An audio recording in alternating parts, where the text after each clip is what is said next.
Hi friends, మనం ఈరోజైతే బట్టి పెట్టినాము. బట్టి ఎందుకు అంటే పొద్దుగాల 7 గంటలకే బయటకు వేసినాము. 7 గంటలకు బయటకు వేసేసి, ఎందుకంటే వర్షాకాలం కాబట్టి 7 గంటలకే బయటకు వేసి వెంబడి మళ్ళీ 10-10:30 వరకు ఆమ్లకి వేసినాము. ఎందుకంటే చెప్పలేము, వర్షం వస్తుంది. మొన్న ఒకసారి గట్ల ఏమైందంటే వర్షానికి దొరికిపోయినందుకు ఇక బట్టి కాలుతూ ఉండదు. బట్టి కాలుతున్నది. ఫ్యాన్ పెట్టినాము.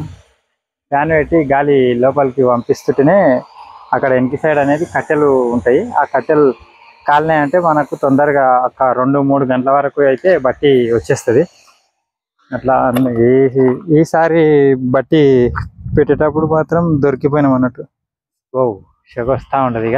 ఇక్కడ బాగా సెగ వస్తుంటుంది. మనకు వేడి ఇతల వచ్చింది రాంది ఎట్లా తెలవాలి అంటే ఇక్కడ కనబడుతుంటుంది. హోల్స్ ఈడ వరకు వస్తుంది సెగ.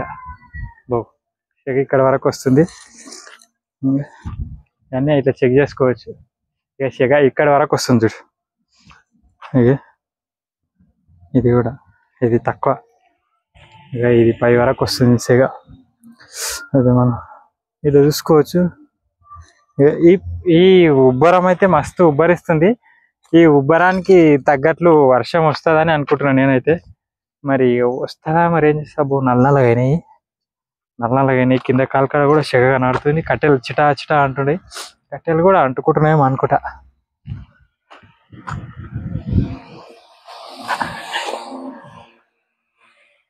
బట్టి కాలుతా ఉంటుంది.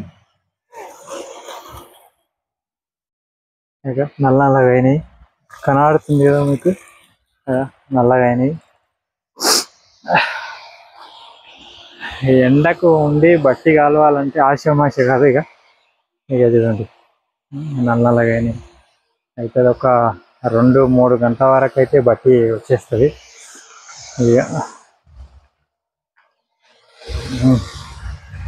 బట్టి నడుస్తూ ఉండదు. వర్షాకాలం మాత్రం ఈ కుమ్మరోళ్ళకి మాత్రము వర్షాకాలం జర ఇబ్బంది.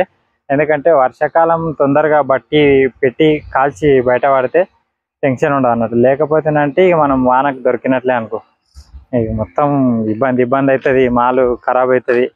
ఇక మసి ఆరబెట్టి పెట్టుకున్నాము. మసి ఇది మసి అన్నట్టు. మనం కుండలు కాల్చిందే అక్కడ ఆల్రెడీ కట్టెలు కాలుతున్నాయి కదా.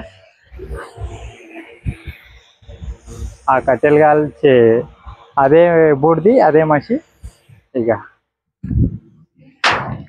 ఇక్కడ ఇది కట్టెలు ఇక్కడ అట్లా. అందుకు ఈ ఎండాకాలం కంటే దారుణంగా ఉండదు అనుకో ఈసారి అయితే. ఎండాకాలంలో బట్టి పెట్టిన పెద్ద యాస్టక్ రాలేదు మాకు, కానీ ఈసారి మాత్రం బట్టి పెట్టడానికి పెద్ద యాస్టక్, చాలా యాస్టక్ వచ్చింది. కాల్చుకుంటూ చూసుకుంటూ ఉండాలి మెల్లగా. ఆ కట్టెలు కాలిందాడే కట్టెలు కదిలిచ్చేసి లోపలికి దుబ్బేయాలి. మళ్ళీ వెంబడే ఇంత మళ్ళీ ఇన్ని కట్టెలు వేస్తే అది కాలుకుంటూ వెళ్ళిపోతూ ఉంటుంది. సరే, ఓకే ఫ్రెండ్స్. అన్వాడ శ్రీనివాస్ యూట్యూబ్ ఛానల్ న్యాచురల్ మట్టి పాత్రలు తయారీ లైక్ చేయండి, షేర్ చేయండి, సబ్స్క్రైబ్ చేయండి. మీ సపోర్ట్ మాకు చాలా అవసరము. ప్రతి ఒక్కరికి షేర్ చేయండి ప్లీజ్. Okay, bye.